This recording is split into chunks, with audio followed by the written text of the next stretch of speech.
guys, welcome back to my channel. My name is Nandini and I'm going to be a second year student at New York University studying journalism and dramatic literature. In this video, I'm going to basically break down my first year experience, talk about my mental health, the online school experience, then studying in person, my grades, academics and everything related to that. This video is going to be broken down into timestamps so you can skip to any section that you might like. And without further ado, let's just get right into it.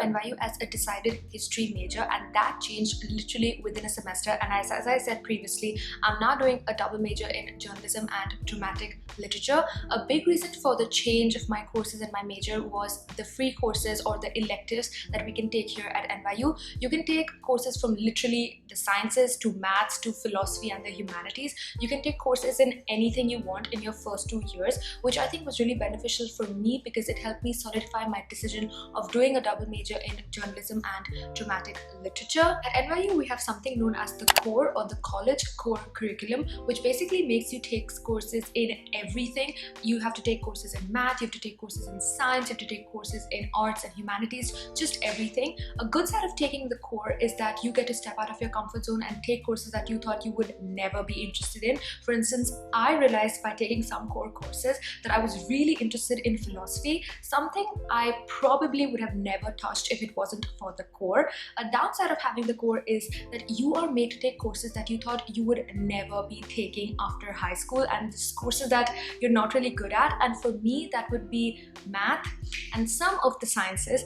I just don't see how they could help me in the future with my majors, but I have to take them because of the core. But I guess you have pros and cons to everything. When it comes to academic course load, yes, the high school to college transition was not easy at all. You have so much more work and just tough work in university, but you do eventually get used to it. And I have made previous videos in which I talk about the transition and give some advice, so I will leave all the links down in the description box below, so feel free to check them out. When it comes to course selections, it is absolutely fantastic at NYU. For instance, in my major dramatic literature, I have so many courses that I can pick from and choose from in addition to the requirements that I already have to take. And I think that's a really good thing, because even if you don't get your first choice of course, you can fall back on your second or third and then take the first one in the later years, and that itself makes your whole college experience so much more fulfilling and enriching.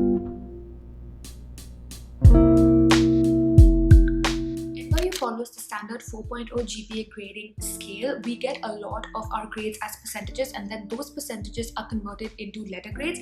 There is no A plus at NYU. It just starts from A, then goes on to A minus, then B plus, B minus and stuff like that. So a 95% or 100% would sometimes be taken as an A, sometimes it's 96 to 100. It varies from class to class, and the professor usually makes that clear on the syllabus or on the first day of classes. I took a total of 8 courses in my first year at NYU. I took 4 classes in my first semester and I took 4 classes in my second semester. So there were a total of 32 credits split between 16 and 16 first semester and second semester. I focused on getting my core done in my first year at NYU. Even though I'm not completely done with the core, I will be hopefully in the first 2 years, and that was what was advised by my academic advisor as well, that I try and finish up the core before I get on to my major. Regarding the core, I took some biology classes in my first semester. I took a text and ideas class, which was basically an English class, philosophy class, which happens to be my favorite course at NYU so far, even though I've only been in it for like a year. I also took a cultures and context class,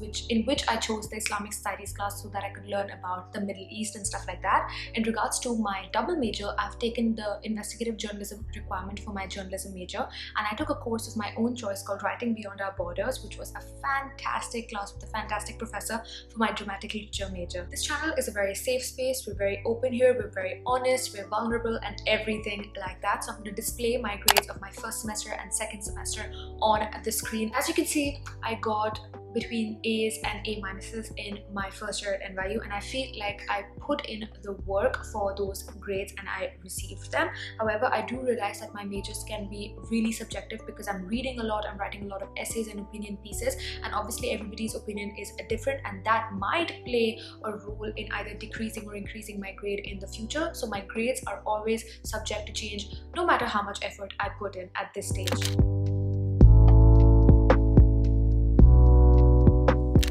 high school, I studied the IB diploma program and I came in with a set number of credits when I joined NYU. However, I regret not coming in with more credits and not realizing how important coming in with credits was, because I did not get any credits for like the math or science or anything like that. I only came in with small amount of credits from my English and history classes. So an advice to any person who is getting into NYU or any other school that allows for AB or IB credits or any form of credits, get as many credits as you possibly can so that you can actually study what you want to study and explore your interests and not study the same thing that you already know what you've done in high school. Another thing related to that would be the foreign language requirement. Now, I studied Hindi in the IB diploma program, and since I was proficient at Hindi, I decided to give an exam and get over with the exam and the requirement of the foreign language thing at NYU so that I did not have to take Hindi again. So if you can take any foreign language test, take that and get rid of the requirement, unless you actually want to major in or study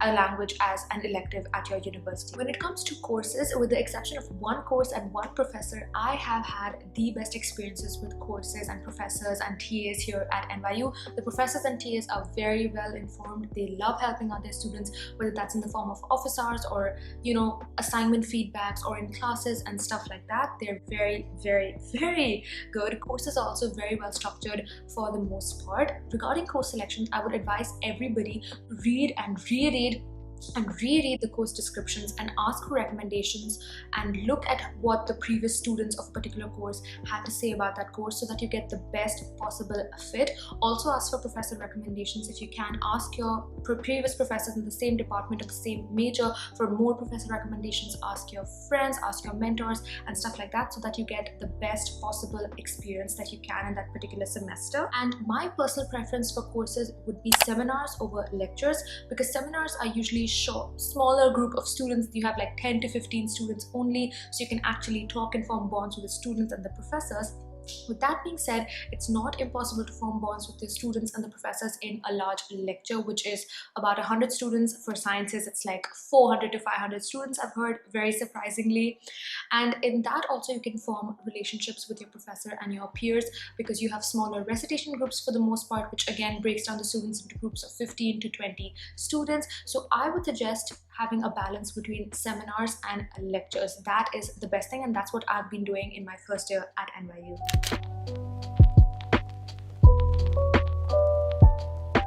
This is probably going to be the most disappointing section of the video, because I joined a very few clubs at NYU in my first year, because my first semester I was in India and there were a lot of time zone conflicts, so I couldn't join a lot of clubs. And because of the whole online school thing, because of the coronavirus, a lot of the clubs that I initially wanted to join just weren't open or they weren't taking new members. So that was a bit disappointing for me. When it comes to internships, there was another big disappointment. I'm an international student because I was born and brought up in India, and I heard that international students cannot get paid internships in their first year, and that's just the rule, so I couldn't get an internship as well. Of course, you can get unpaid or paid internships on campus, but there wasn't just something that I was truly interested in and wanted to do on campus. However, asking professors and interning with them might be helpful. For instance, a professor might need a research assistant or something like that, and they might inform their class in person or via email, and if you can get in touch with them and get an internship position via them, then that's always a very good thing to do.